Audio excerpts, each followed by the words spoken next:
good evening, everyone, and I hope you're having an awesome weekend. So, as promised, we're live today with an amazing personality. What do we do on Iwineti Africa? Our business is showcasing impact makers who are doing amazing things wherever they are. And we're glad to have you join us wherever you are joining us from. Please let us know, where are you joining us from, what city of what country. Thank you, Fitness. Thank you, Obidi, for joining us. Thank you, everyone who is joining in. Please let us know where you're joining us from. We'd like to let everyone know this is like a wonderful global audience here, and we're here to rub minds to support people who are doing amazing things across Africa. Today is an incredible day. Today, I'm having with me Patrick Odiegwu. In my language, Odiegwu means it is awesome, and he's an awesome person. We're just having a conversation backstage about the value we bring to Africa as people, no matter where you are. Thank you, Obidi, joining from the UK. So today we're going to talk to him about mining, and this is not Bitcoin mining. This is actually real mining on the ground in Nigeria. And I'd just like to invite Patrick to say anything about himself that I have not said yet.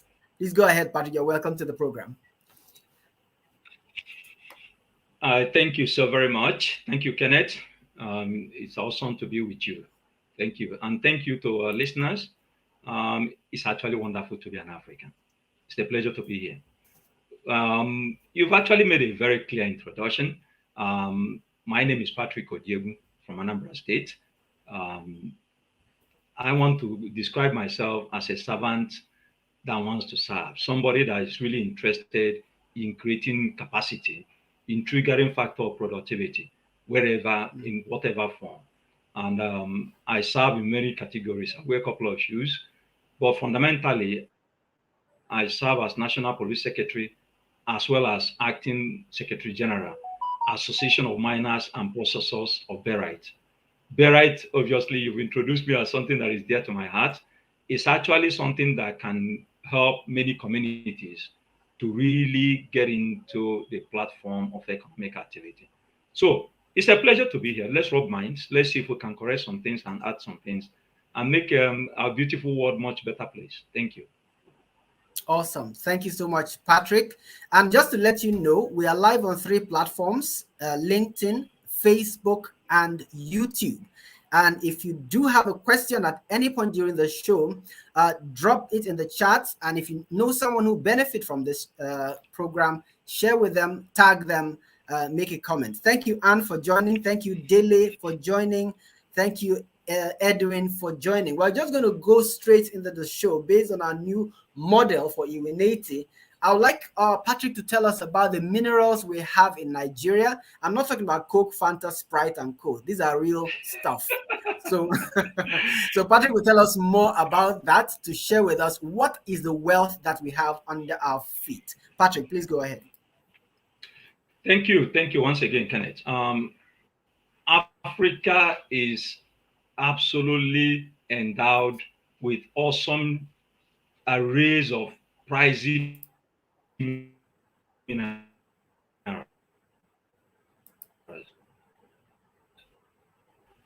And it's really, at present, Nigeria is rumored to have 44 minerals at a grade and quality that is comparable to anything that you can find anywhere in the world.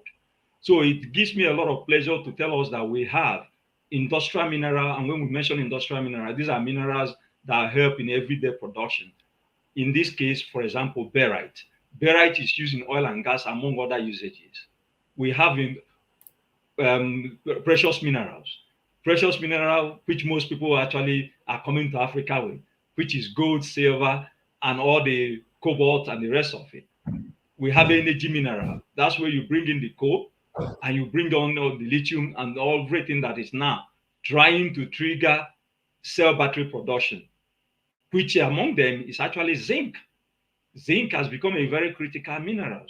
So there is no amount of minerals. Gemstones, we have gemstones. So Nigeria is awash with pricey minerals. Very, very, very interesting minerals that can help us in economic activities.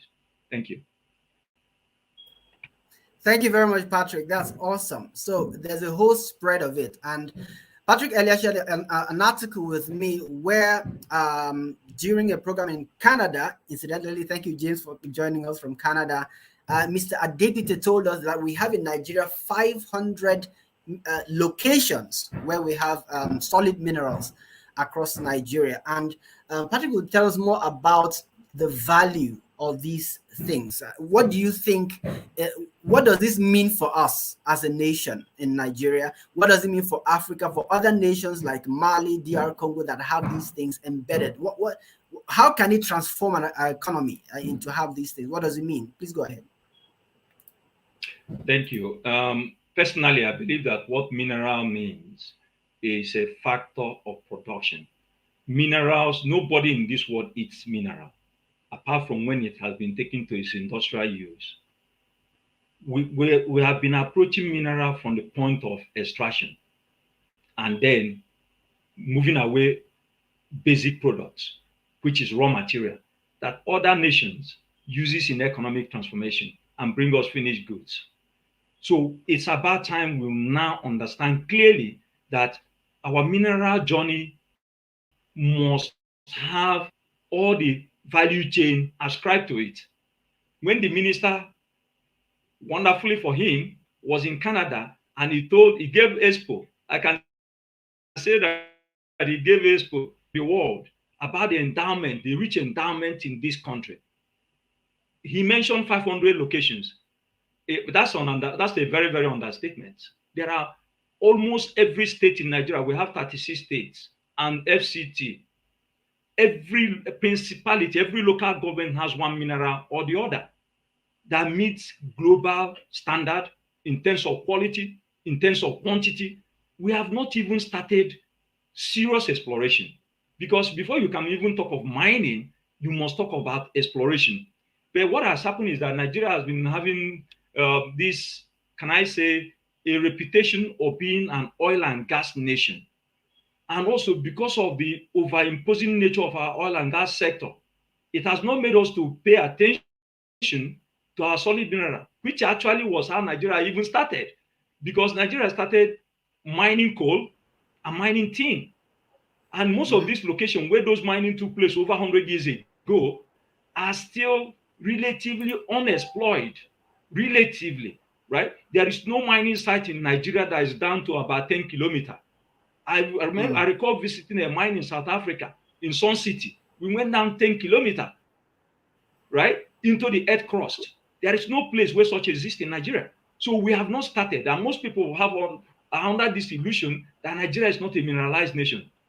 I don't know how to start correcting this misnomer. Nigeria is washed with pricey minerals. So the minister going to Canada and telling them that we have in 500 locations, that is just from what we currently know. There are new areas that have been discovered, because it's only when you start searching that you will find. So we have not even started searching. So people are now coming to a conclusion that this is the great time to be a miner in Nigeria. And when I'm talking of mining, I'm talking critically about national development, because mining has a capacity to trigger factors of production, factors of development. Today is fashionable to talk about ESG, right? But what exactly is ESG? Is factoring everybody to come into an ecosystem and benefit from an asset. So that is really what we need to see. That is the journey that Africa must have the confidence to go through this journey. First of all, we need to boldly tell the rest of the world that it is not cool that we are not attracting development funds. We are not attracting exploration funds. Globally, there's a lot of money, over $60 billion that are being spent all over in exploration. So if countries like Nigeria are being denied the capacity of attracting this money, we will continue to talk of subsequent mining. We'll continue to talk of illegal mining in quotes. What is exactly illegal mining? So these are concepts that we need to address and make people understand that Africa is entitled to be developed, and we can use our mineral as a factor of development. So wonderful. The minister Patrick, is correct. Let me ask you, but what are the limiting factors? What is stopping us from exploiting this area in our part of the world? Yeah, that's a very critical question you asked. What are the limiting factors? The limiting factors are all, perception sometimes become real if you don't come up with an antidote, if you don't come in with a narrative that actually can dwarf that perception. Banks in Nigeria or banks in Africa. Okay, let me single out Nigeria because Ghana is doing very well in there with their solid mineral sector. South Africa equally so, right? Congo, they are coming on the plate, but Nigeria is not coming on the plate for Nigerian miners, most especially. So what we are not doing is that there is not enough confidence in people to understand that mineral has a very strong signature. Where you have minerals, you actually have them. So what we need to do is to tell our story in an authentic way, to tell people, look, mining is about confidence. Exploration is about confidence. When you come in and you're engaging Nigerian miners, don't tell them to bring JOC report because they probably will not have the capacity to develop JOC report. So you use it as a point of limiting their development, shutting them out from the market, making it extremely difficult for them to have access. That is not acceptable. So what we need to do is we need to say, okay, this is what you are doing. Have you given us authentic information? Everything that you said, is it from the point of truth? Can we be able to confirm and make sure that you're actually legal? Are you registered? Is your company registered? Are you licensed? Is the host community aware of your activities? If all these things are factors that are true, then what we need to do is to meet the asset or meet the miner in a very organized form. As you get to this milestone, more support is given. As you build more confidence, more support is given. But to shut them out and tell them, oh, you have not done this type of data, you don't have this type of report, nothing for you. I always tell them, when Jesus Christ was born, the wise men approached him with gold. They cannot come without gold without mining. Okay, Patrick. So, and I want to ask anybody that cares to tell us. Yeah. Please go ahead. Yeah. Okay. I wanted. So what I'm saying is, what I'm saying is that the primary thing to do is to ascertain from a point of truth that the mining company actually does exist. That's number one. Two, that they are legit. Three, that we can start engaging them from the point of where they are. So if they've not done enough exploration, but you can see activity going on, then what you do is that you give them measured support. You continue to give them those targeted support until they come to a point of equilibrium. Now you have now built enough confidence and they can become the Rio Tinto of this world. We must never shut them out. We must never tell them, go and bring this collateral, go and bring this, go and bring that. No, it's a no. Okay, thank you so much. So I assume that you are referring to banks who can provide funding for these projects as well as investors. Am I correct? Yes, I'm referring to everybody in that system, in that space, in the mining space, in the manufacturing space, in the raw material offtake and usage space. Correct. Okay, great. So that if we need to find a way to give better support to those who are doing this exploration, this mining, in order to help them to take off and be able to do more locally. Correct? Absolutely. Because look, a fool and his money can get easily parted. A fool and his money can get easily parted. If we are talking of mining, the first thing that we need to ask ourselves, do we have logistics system that is going to power the mining activity? That's number one question. Because with logistics, it's very critical. If you don't have access to move your product, like under lockdown, we're trying to move 350 million metric ton of iron ore. Can you be able to do that in Nigeria as it stands? No, you cannot. So because the infrastructure that is going to power the capacity in the mine is not there. So we need to really ask ourselves critical questions. And we need to be serious about these things so that anybody that looks at it will understand that we actually mean business. As it stands, there are more work for us to do internally. As a nation, we must be able to bring the enabling, because without the enabler, you can't get it done. Wow, thank you very much. Let me read a few comments from the I know you have a short video to share with us as well, so we're going to look at that. Just everyone, just hang in there. And those who are joining us, thank you for joining us. Thank you, Ediri. Thank you, Edwin.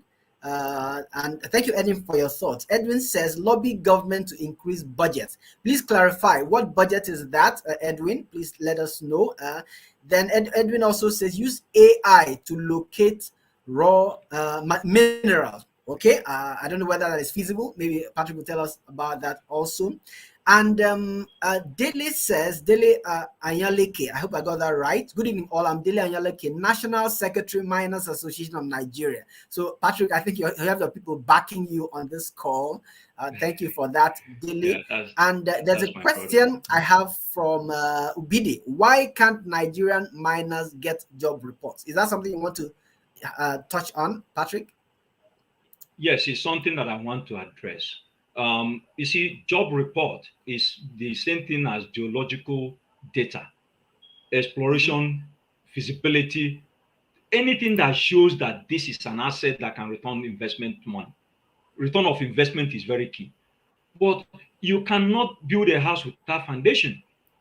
What we are requesting from miners is something that most miners can do. Now, what that simply means, I'll give you an example. There's a project in the southwest in Nigeria.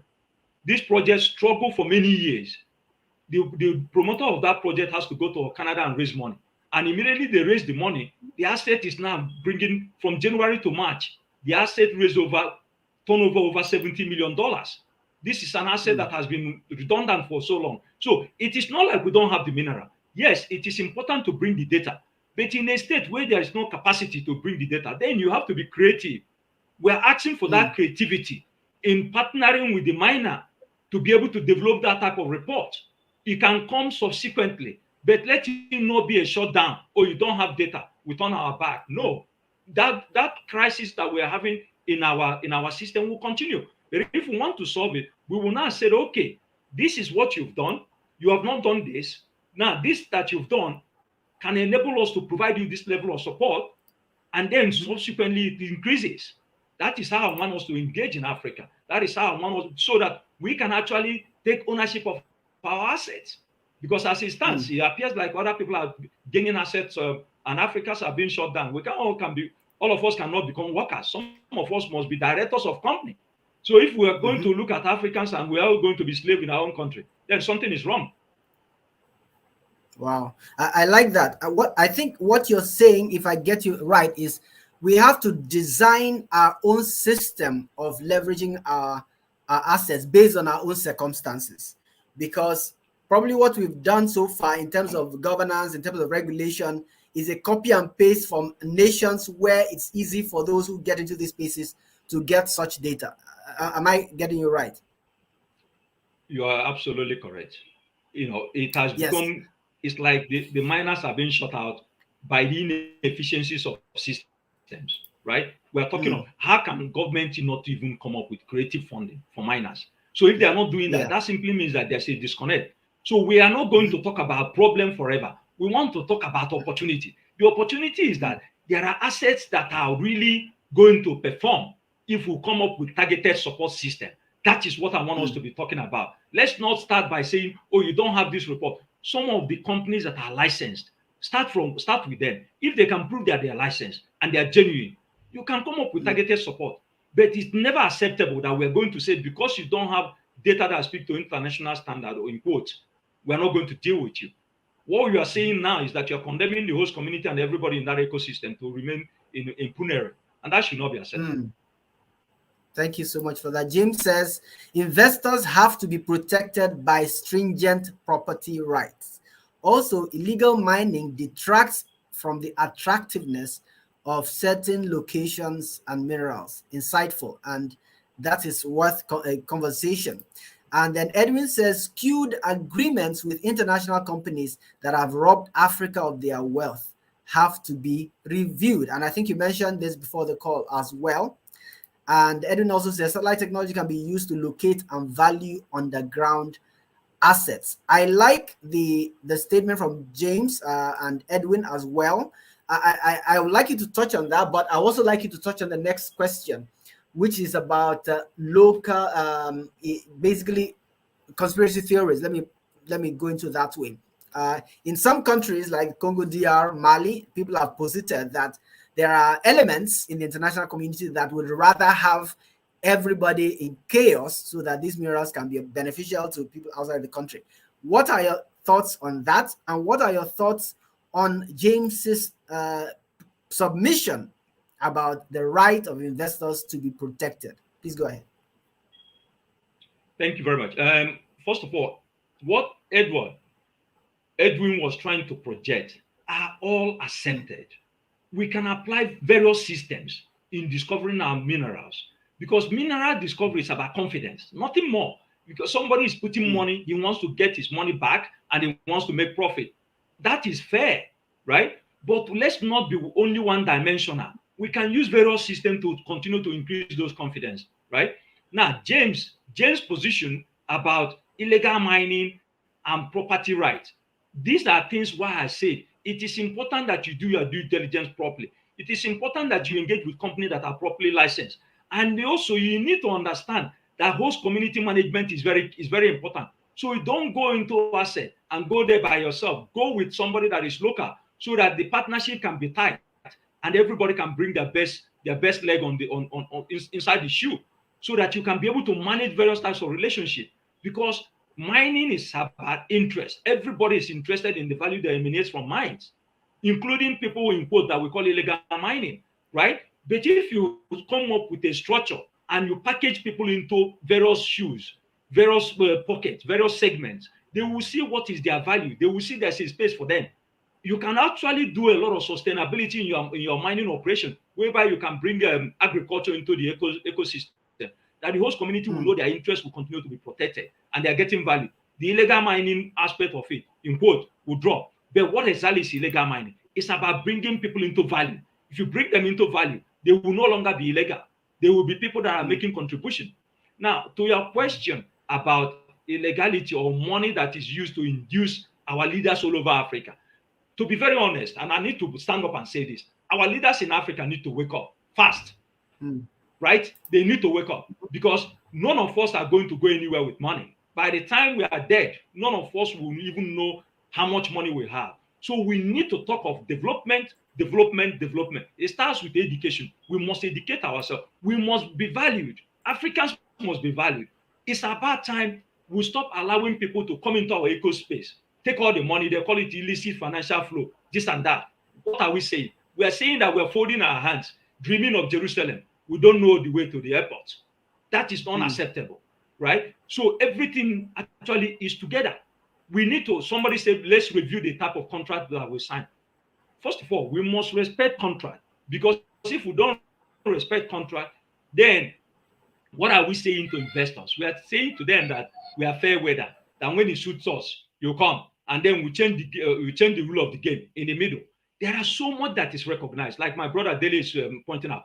ASN, there's a system even in the Mining Act that represents the interest or that allows the interest of ASN, artisanal and small scale miners, to be protected.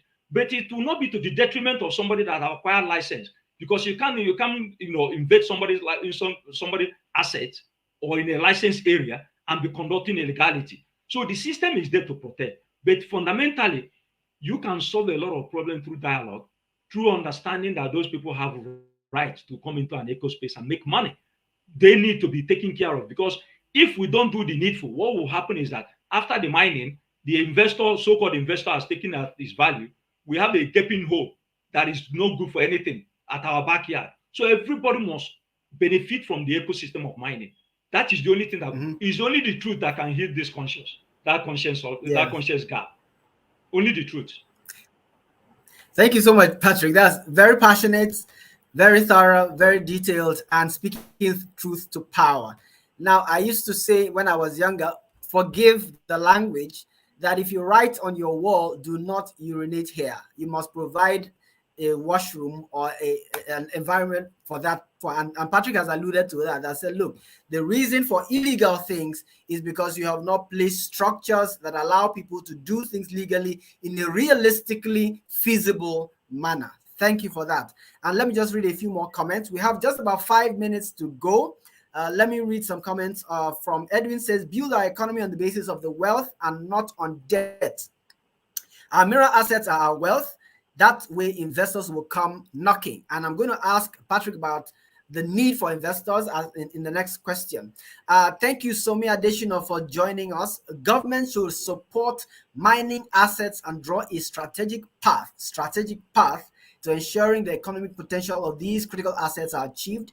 The private sector needs the government to move forward, to move mining forward. Amazing. The private sector needs government. We must be creative in the way we formulate our policies around that. We must evaluate our own realities. Dele also says NMMA 2007 and Mining Regulations 2011 recognizes the incapacity of ASMs. Hence, there are provisions for government to support them with some incentives, part of which are exploration and job reports. Thank you for that information, Dele. Finally, Edwin once again says that okay. Go ahead, That Patrick. If you want to respond to that. NMMA, yeah, the Yes. NMMA is Nigerian Mineral and Mining Act of 2007. Okay. That act actually cleaned up. That act set up Nigerian Mining Cadastral Office that has made Nigerian mining to be one of the best regulated even in the world. That's one of the things that, perception-wise, people use wrong things to continue to drag Nigeria back. Nigeria, in terms of legislation, is very, very, very strong as any nation on this planet, right? So there are tenement rights is there. Tenement right is there. But like you said, we are talking of our economic development, where everybody must be fine. There must be a way that will accommodate the interests of everybody. Everybody must be on this table. Okay, great. That means the rules are made for us. The rules are made for us. If we are the ones that made the rules, if the rules are not working, then we need to review them and make the rules for us. All right, very few minutes. Let me ask you the last question before we wrap up today, and I'll let you also share the video you wanted to share with us.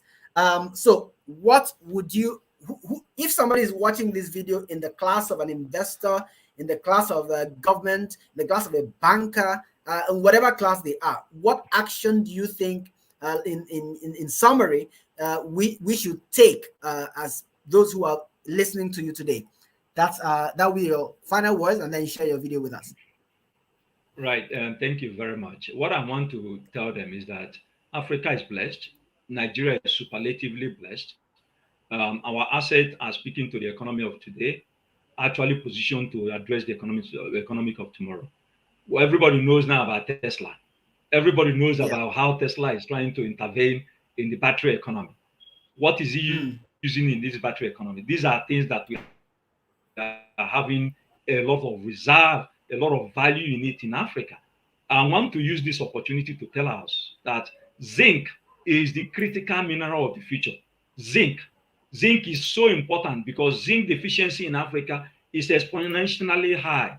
And most of the zinc that is used in Africa are zinc that are imported. Meanwhile, we have zinc here. So and zinc cell battery, most importantly, is extremely important because you have seen evidence of cars, houses on fire because of a lithium-based explosion, because they are prone to fire.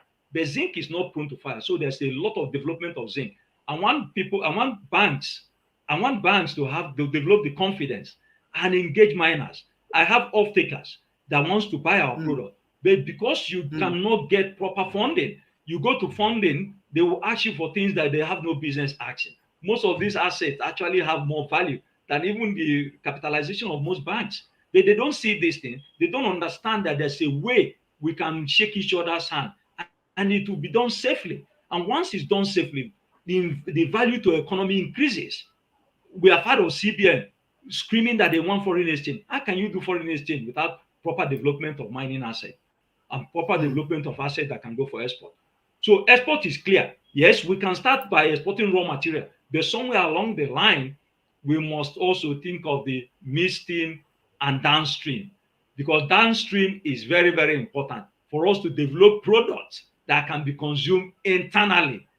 Because if we don't produce product, then there's a gap, and that gap will mean that our citizens will be leaving the shores of Africa. That is unacceptable. So we must give the confidence for everybody to now sit down on the table and demystify this thing. it is unacceptable for us to have the best grade of barite. Our company, Polyguard Investment, has the best grade of barite. I will show you this barite here, right? This is the absolutely best grade of barite you can find anywhere in the world. Specific gravity 4.69, right? But meanwhile, the oil and gas are importing barite into this country. How can that be? They should be sanctioned. If they don't take barite and show us which mine they're taking their barite from, the law should take its course. Our lead,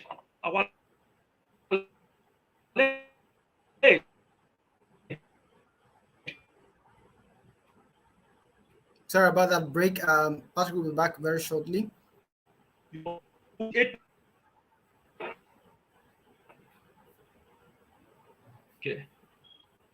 And now 66% zinc content. These are not something that we are making up. So what we are saying is that we need to increase our confidence. We need to believe in ourselves. We need to see ourselves the same way we look at England, we look at Dubai, we look at United States. These people or these countries are not better than us. They are definitely not better than us. Some of us have our little education that we have in this climate. So it's not like these people can intimidate us. Nobody should intimidate us. What we need to do is that we need to tell ourselves the truth, that we should be on the table. We should be on the table. Yeah. And when we're on the table, let's be constructive. Let's bring value. The value that we are bringing is that if you give us contract, we will perform.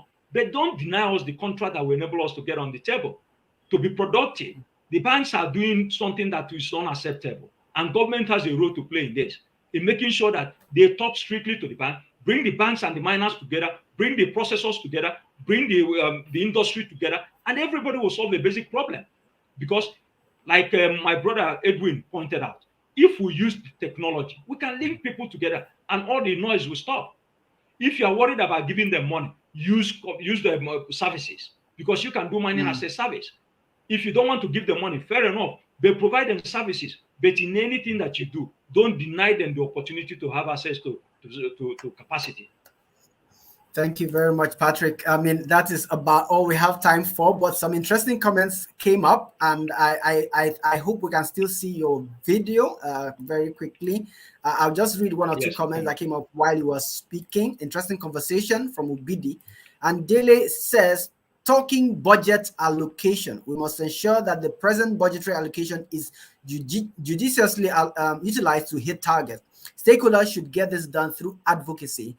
And Bright says, and I wanted to ask that question as well, because one of my colleagues asked me specifically to ask that question about insecurity. We should also talk about how insecurity is affecting miners and what government is doing about it. Is that a big topic or what? How has that affected you? Please, let me address this issue. Yes. We've seen the number of times people have been killed in Burkina Faso, in many of the communities in Nigeria. This is where government has a critical responsibility. I use the word with a lot of humility. Government has a power of violence. They're the owners of violence. They shouldn't allow non-state actors to be having the opportunity and going and destabilizing our environment. That should never be allowed to happen. So government should, as a matter of urgency, address the critical issue of insecurity. But what exactly is causing the insecurity? It goes back again to lack of productivity, lack of inclusiveness, not bringing people in the ecosystem sustainably. So we need to look at this thing dispassionately. We must create all-inclusive wealth so that those bad guys will be very few in number. Instead of having a critical mass where people are being kidnapped on the road, where people can no longer have the way of life because of bad guys, when the state has power to use violence and stop them. So we must do two things. One, we shouldn't be afraid, because fear is false evidence appearing real. We must be energized. We must have the confidence to engage people, but let's do it from the position of truth, because most times we are not very honest about situations, right? Let's know that we are talking of human beings. We have a limited time on this earth, right? So everybody needs to come together. Even somebody that have committed a crime, right? You will still need to refine the person and funnel them back into the society. So let's not throw the baby with the bathwater, but let's create systems that will enable people to be reformative. Awesome. Thank you very much. I told you that Odiegwu is awesome. It's awesome. Thank you for these amazing thoughts. Thank you for these amazing thoughts. Would you like to share the video now as a final exit point? Would you be able to Yes. do that? Let me quickly introduce this video. I want to use Okay. this video to really point out a truth to our off-takers, to mining investors, to would-be investors in Africa. Please don't ask for something that the miners cannot give you. Ask for what they can give you. They'll be very detailed, be very structured, be very creative in the way you provide them support. If a miner come and ask you, for example, $2 million to supply you products, and he needed an advance payment, don't say no. But do your due diligence. Bring one or two institutions to come and confirm that this company is legit, right? And then ask some clear questions. Like the video I'm going to show you, you will see a lot of mass of products, right? This mass of product will require some level of processing to be able to get a very absolute high grade.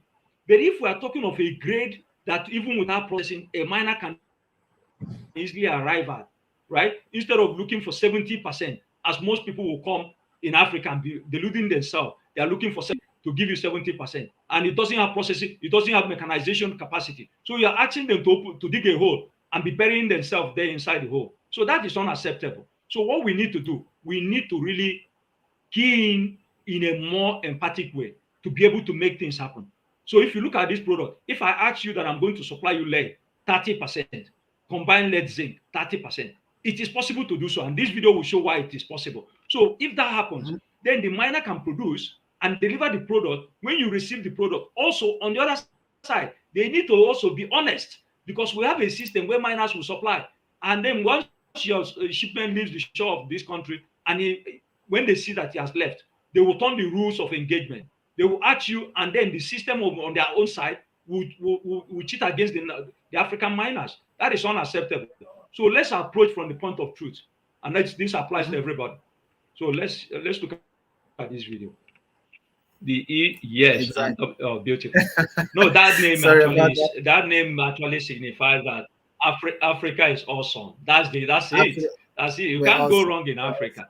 We are hospitable, we are welcoming, and we are rich. Yeah. We are absolutely rich. But what we need to do, we need also to imbibe the culture of productivity. We need to roll up our sleeves and work, right? Because work doesn't kill anybody, right? Thank you so very much, Kenneth. Thank you very much, Patrick. And thank you, everyone who managed to join us live. We're going to be sharing Patrick's video on our YouTube channel, and see you next time on Iwineti Africa.